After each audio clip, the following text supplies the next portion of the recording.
While min-maxing my build for the endgame, I accidentally threw away 2 to 3 million damage off of my top end because I made this simple mistake, and I want to show you what happens so that you can avoid this yourself when making these types of decisions that could potentially break your character.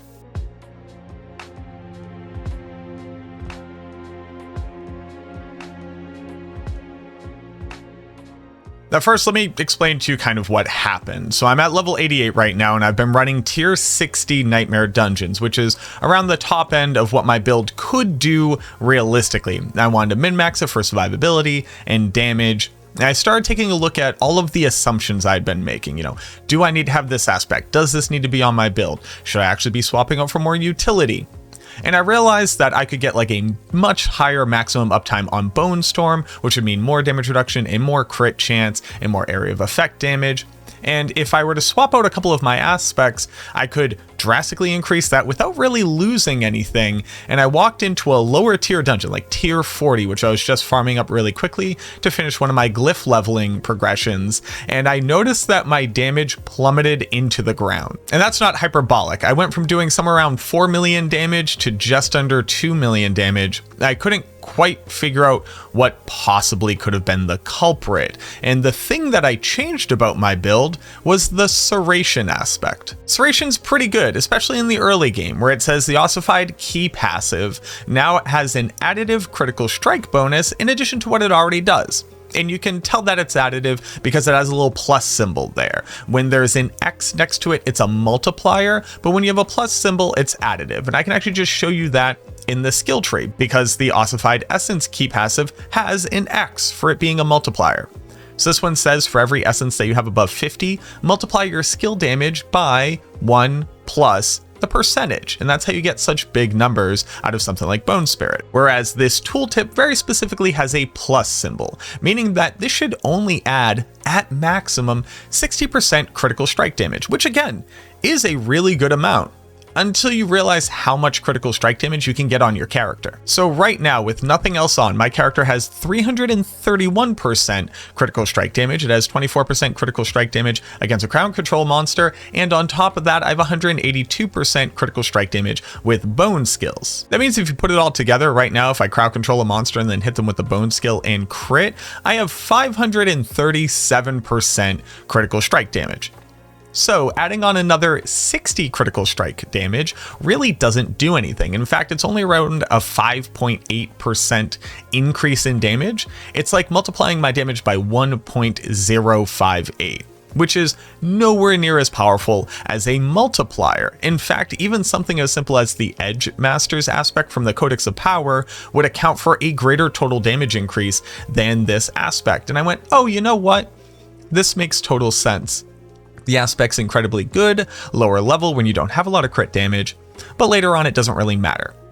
Well, this was the only thing that I had changed about my build, and for whatever reason, my damage was tanked. So I set out to test what could possibly be happening here. And I'll go ahead and show you the test that we did, and then I just got a quick little survey of data, and the math really speaks for itself. So the idea is pretty simple. Our typical rotation is we would use Reap, we would use Corpse Tendrils, wait for it to actually hit everything, and then we would use Bone Spirit. And you'll see our damage numbers there somewhere around like 3.7, 4.7. When I was doing this testing before, it was on a much less optimized build, so you're going to see much lower damage numbers, but that right there is like an okay range of damage for us to be doing, but like I said, it's significantly less than what we had before we removed the aspect, and the damage numbers on the aspect really don't account for how much hours were reduced.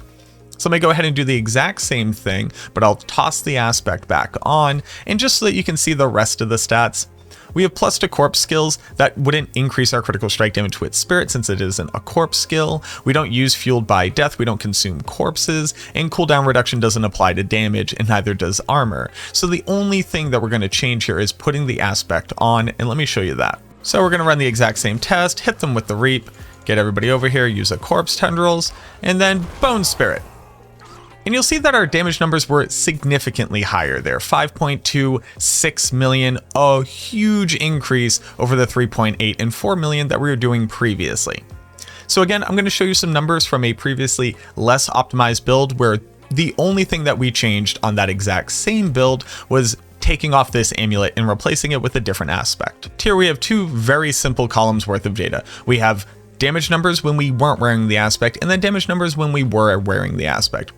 You'll see when we weren't wearing the aspect, our minimum damage was somewhere around 1.5 million, with our maximum damage just being just shy of 2.7 million damage. And when you took the average of all of these numbers, what you got was 1.8 million damage on average. And then when we put the aspect back on, you'll see that the numbers are significantly increased, with a minimum damage of 2.1 million now and a maximum damage just over 4 million, with the average damage there being 2.4 million damage.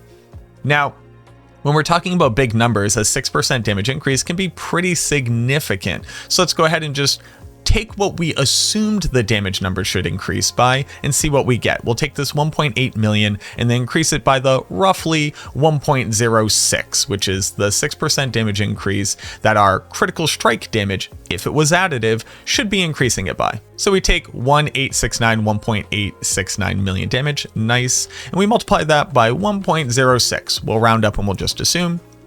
And you'll see that our expected damage average here would be 1.9 million, or even let's just call it 2 million, right? So a pretty significant increase, about 200,000 damage, which is nothing to snort at, but not the damage increase that we're seeing. In our original testing, the Serration Aspect that we had a roll of 31%. So if I were to take 1.869 million and just multiply that by 1.31, you'll notice that the expected damage outcome from that is 2.4 million, which is oddly enough the ballpark of what our average is here. For whatever reason, this aspect is a multiplier as opposed to an additive source of critical strike damage. Meaning this amulet here, as opposed to increasing my critical strike damage total by 59%, is taking all of my critical strike damage that I deal and then multiplying it by 1.59, which is obviously a much larger increase in overall damage, and what easily accounts for the huge dip that I saw when I removed this from my build.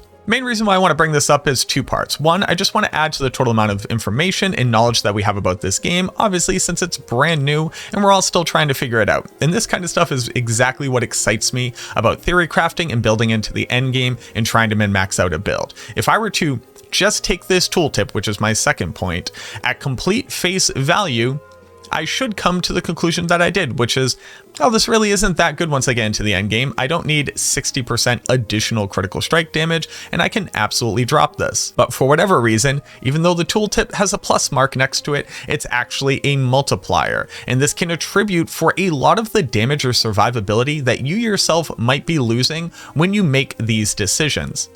And here's the kicker. I used to have a perfect roll for this aspect. I had a 60% roll on my amulet, and I replaced it and didn't think anything of it. When I went back to my stash, I only had a 31% Serration Aspect, and that's why I did my original testing with it. And it was after farming for a few more hours that I was actually able to go back and find this almost perfect Serration roll, and luckily rebuild my character in a more min-maxed way to be able to get the damage numbers that I should be expecting. So what I would just like to leave this off with, or tie a bow around, is while I think a lot of the information in the game is great at communicating exactly what you should expect, we cannot assume anything. Every single aspect of the game still needs to be tested. So I hope that this video helps you either explain some kind of weird happenstance that you can't quite figure out what it was, or helps you to avoid a similar mistake like I made and not potentially brick your build. Thank you so much for watching the video. If you haven't already, consider subscribing to the channel, leaving a like on the video, dropping a comment down below if you've had another weird experience, if this saved you some time, or if you have any other things that you want me to test. We have a lot of awesome people who've been joining the Discord recently. I really appreciate that, and I'd love to have you down in there theory crafting along with the best of us, trying to come up with the best builds possible so that everybody can enjoy this game as much as they possibly want. But again, thank you so much for watching. I super appreciate it, and I look forward to seeing you in the next video.